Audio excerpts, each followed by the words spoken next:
Abra sua Bíblia comigo agora em Isaías, capítulo 40, versículos 26 em diante. Na minha Bíblia diz o seguinte: levantai ao alto os vossos olhos e vede. Quem criou estas coisas? Aquele que faz sair o seu exército de estrelas todas bem contadas, as quais ele chama pelo seu nome. Por ser ele grande em força e forte em poder, nenhuma só venha faltar. Porque, pois, dizes, ó Jacó, e falas, ó Israel, o meu caminho está encoberto ao Senhor, e o meu direito passa despercebido ao meu Deus? Ora, não sabes, não ouviste, que o eterno Deus, o Criador dos confins da terra, não se cansa nem se fatiga? Não se pode esquadrinhar o seu entendimento. Faz forte ao cansado, multiplica forças ao que não tem nenhum vigor. Os jovens se cansam e se fatigam, e os moços de exaustos caem. Mas os que esperam no Senhor renovam suas forças, sobem com asas como águias, correm e não se cansam, caminham e não se fatigam. Você já parou para pensar quantas estrelas existem no céu? Só a nossa galáxia, a Via Láctea, tem em torno de 200 bilhões de estrelas. Alguns falam de 100 a 200 bilhões de estrelas. E a Via Láctea é apenas uma das 100 a 200 bilhões de galáxias que existem no universo. Imagina então quantas estrelas há no universo. E a Bíblia fala que Deus chama cada uma pelos seus nomes e nenhuma vem faltar. Então por que você fala, o Senhor me esqueceu? É isso que a Bíblia está falando. O Senhor me abandonou. Se Deus me amasse, por que não está acontecendo nada comigo? Ora, olha para o céu. Lembra que você tem um Deus. Uma vez um garotinho estava numa situação muito interessante. O pai chegou no quarto e ele estava tentando puxar um armário pesado porque havia caído um brinquedo lá atrás. O pai chegou, olhou aquela cena. E aí, filhão, o que você está fazendo? Eu estou tentando puxar esse móvel aqui, pai, mas não está dando. Por que não está dando? É porque eu não estou conseguindo, está pesado. Força? Eu estou fazendo força. Você já usou toda a força que você tem? Claro que sim, você não está vendo. Ele falou, você não me pediu para te ajudar? Você está usando toda a força que você tem? Você já pediu Deus para ajudar você? E nesta noite, já que falamos aqui das estrelas, tem uma coisa que me chama a atenção aqui na Bíblia. Ela diz que Deus chama as estrelas pelo seu nome. Dá a entender da Bíblia que foi quase Deus que deu nome às estrelas. Estrelas me lembram constelações. Constelações me lembram uma palavra-chave, Órion. Uma palavra clássica entre os adventistas do sétimo dia. Órion, uma das mais lindas constelações que existem no céu. Agora, por que nós falamos tanto a respeito de Órion? Ellen White, uma das fundadoras dessa igreja que recebeu mensagens muito sérias da parte de Deus, escreveu em 1848 uma mensagem muito estranha. Olhem o texto que Ellen White escreve. A 16 de dezembro de 1848, o Senhor me deu uma visão acerca do abalo das potestades no céu. Nuvens densas e negras subiam e chocavam-se entre si. A atmosfera abriu e recuou. Pudemos então olhar através do espaço aberto em Órion, de onde vinha a voz de Deus. A cidade santa descerá por aquele espaço aberto. Ellen White disse isto apenas uma vez, pelo menos que tenhamos registrado na história da igreja, e nunca mais soubemos de nenhuma declaração dela nesse sentido. Uma declaração estranha. Espaço aberto em Órion. Isso foi escrito em 1848. Várias especulações já surgiram depois disso. Tem gente que às vezes pega a revista Veja para falar, olha, Órion está tendo som de trombeta lá. A coisa não é bem assim não, vamos ser acadêmicos. Porém tem um outro extremo perigoso, que aqueles que não querem cair na especulação também falam, ela falou isso aí, mas não tem nada a ver. Eu não penso assim. Se Deus deu essa revelação para Ellen White, tem alguma coisa a ver. Por que Órion? Ela não era uma astrônoma, ela não era física, ela não era formada em física. Por que ela falou de Órion?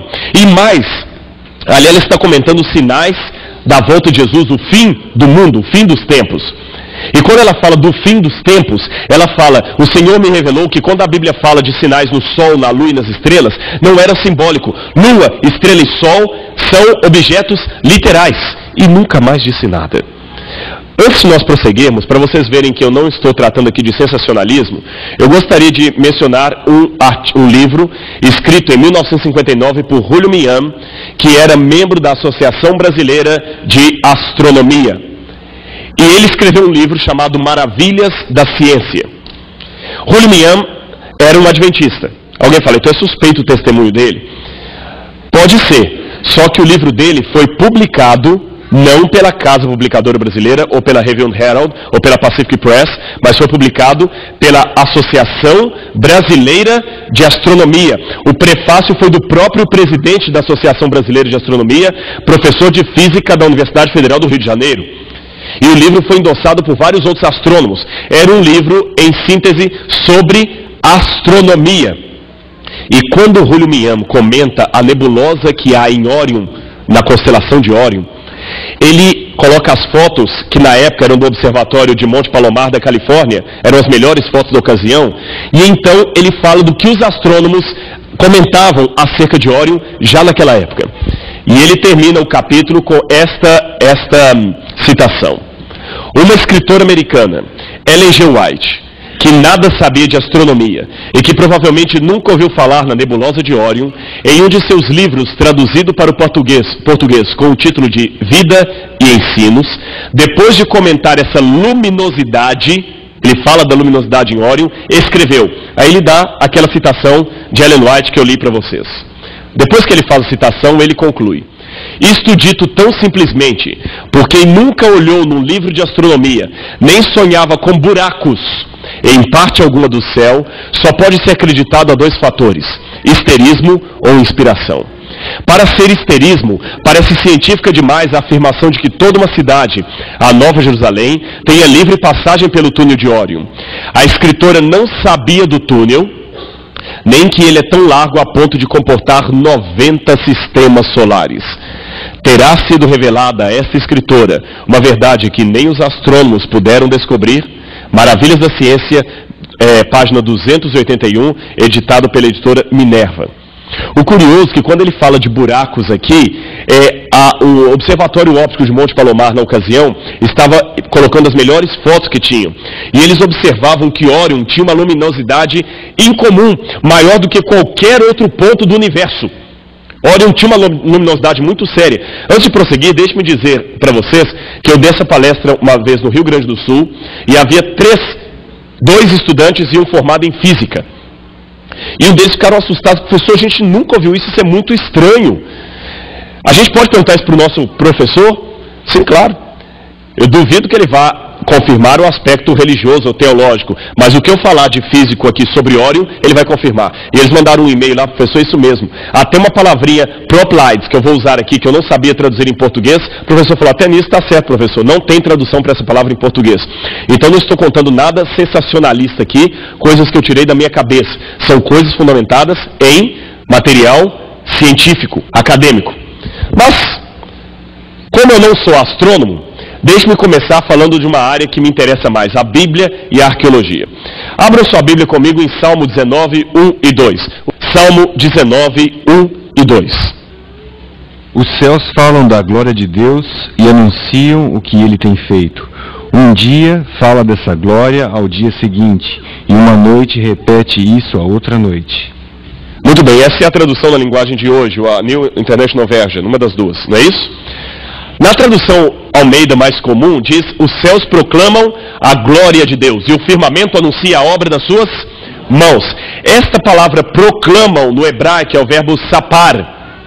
E ele me chama a atenção pelo seguinte, o que o salmista está dizendo em hebraico é como se o céu fosse uma lousa, um quadro negro, no qual alguém desenhou as ações gloriosas de Deus. É isso que está no original. Como se o céu fosse um quadro negro no qual alguém desenhou as ações gloriosas de Deus e as contou. E contou como se fosse um número, contar. Interessante. E mais, diz que um dia discursa outro dia, e uma noite revela o conhecimento a outra noite. Que conhecimento? A resposta? Ora, se você ler a história do Gênesis, você vai descobrir uma coisa interessante, que eu chamaria de o Evangelho antes do Evangelho. Quando Adão e Eva pecaram, eles estavam numa situação muito ruim.